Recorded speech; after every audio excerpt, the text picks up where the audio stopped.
Do you ever wonder why Russia just had to sell to the US, and that too for only $7.2 million?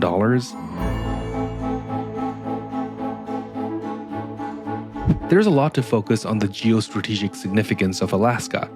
I mean, think about it. It's a US territory closest to the political centers in Europe, China, and Russia. And as we all know, proximity is critical in both military and economic matters. Alaska is one of the most critical factors for America's strategy in maintaining its global dominance, and the importance of Alaska will only grow with time. But the situation could have been very different. The United States couldn't have just colonized Alaska like they did with the rest of America, because this polar region was a big part of Russia. So the question then becomes, what made Russia want to sell such a vast piece of land to America in the first place? Also, why were some Americans so reluctant to this purchase? So that's exactly what we'll be answering in today's video. So, if you haven't already, please subscribe to the channel. We just hit 1,000 subscribers and my goal is to hit 2,000 by the end of the year, and I'd love your help to get there. Thank you so much for your support, but now let's get back to the Alaska purchase. So why did Russia have to sell? It all begins with the Crimean War that took place in the 1850s. It was this war between Russia and the Ottoman Empire and its allies like France and Great Britain. It was a tough war, especially for Russia. By 1856, the Crimean War demonstrated that Russia was quite weak compared to its rivals like France and Great Britain. Russia was particularly fearful of Great Britain because of their reach. If they wanted to, Great Britain could easily take over Russia, which was largely undefended. And if that happened, the Russian East would be easily within reach for future military operations by Great Britain. And so, the Russian Tsar at the time, Alexander II, started considering his options. If a war did take place, there was no chance that Russia could defend Alaska, given the immense size of Russia. I mean, Alaska was literally half a globe from St. Petersburg, which was the capital of the empire. So the choice was simple. Give the land to someone who hated Great Britain. And that country was the United States. Alexander II hoped that this would create a buffer between Russia and British Canada. But also, he was after the money. And let me tell you, Russia was really short on cash at this time. The Russian state had always struggled with managing finances, but the devastating Crimean War almost crippled it with debt. In short, the Russians were desperate to sell the territory as quick as possible, both for money and for geopolitical reasons. Now on the other side, many Americans were also interested in acquiring Alaska. The region had potential for gold, fur, and fisheries. It was also strategically located that would enable more trade with China and Japan. Also, something that the Americans had in common with the Russians was that they were worried that England would establish a presence in Alaska as well. Just like the Russians, they didn't want the territory to fall into the hands of the British either. They also believed, and rightly so, that Alaska had potential to become economically viable. And this was not just because of its natural resources, but also due to its close proximity to the Asian markets. However, both sides would have to wait until they could enter final negotiations. You see, the US had just become embroiled in a civil war. Any discussion on the territory's purchase had to be postponed until the war was over. But once it ended, Alexander II was quick to send the Russian minister to the US, Stokel, to open negotiations for the sale of Alaska. Now you're probably thinking that the negotiations for the acquisition for such a vast territory would be a long and arduous process with lots of high-level meetings and coordination amongst many high-level individuals.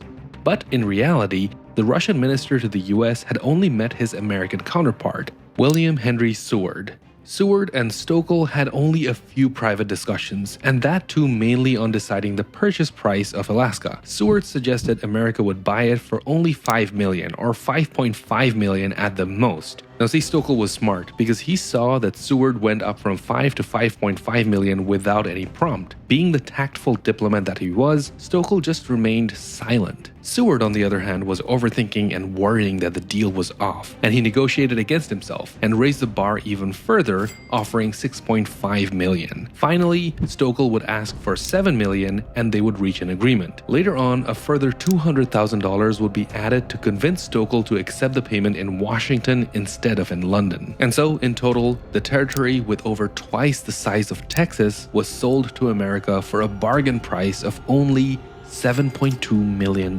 Adjusted for inflation, it's about $149.7 million today. I still think that's a pretty good deal. I mean, some apartments in New York can cost more. The deal was finalized on March 30th, 1867. However, America's control over the territory was not yet official. Stokel had sent the treaty all the way back to Moscow to have it ratified by the Tsar, and then it had to be sent back to the US president, and then officials from Moscow had to make a trip to Alaska for the formal exchange ceremony. All in all, this took till late October of 1867 for the process to finish, and after all that, you might expect that Americans might be elated at what seemed like an incredible deal. However, some Americans weren't too happy. People criticized that tax money was being spent on a polar bear garden. Some opinions were outright racist. They claimed that the purchase would, quote, add to our difficulties by increasing the number of such peoples, and they mean the native population here, under our care. Those in Congress even tried to derail the payment by ousting the then President Andrew Johnson. However, they were unsuccessful and the purchase went ahead as planned. Eventually, the US Congress ratified the Alaska deal. By the way, here's a fun fact. Of the people who did support the purchase, they also did so because they thought that it would pave the way for the future annexation of Canada. Anyway, eventually the opposition to the purchase would quiet down. With time, the importance of the territory became apparent because they discovered vast mineral resources. And this included gold, which, as you might expect,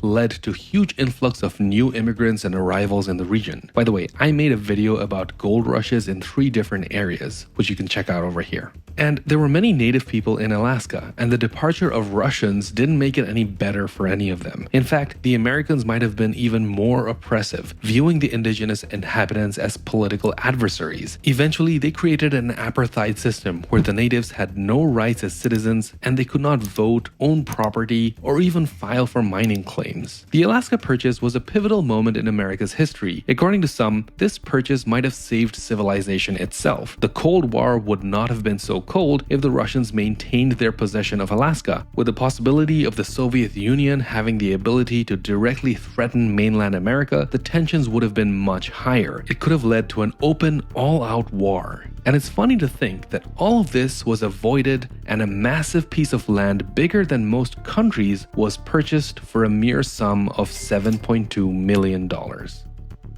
As I mentioned earlier, I made a video about 3 instances where the gold rush took place. Check them out here, subscribe to the channel if you haven't already, and I'll see you next week.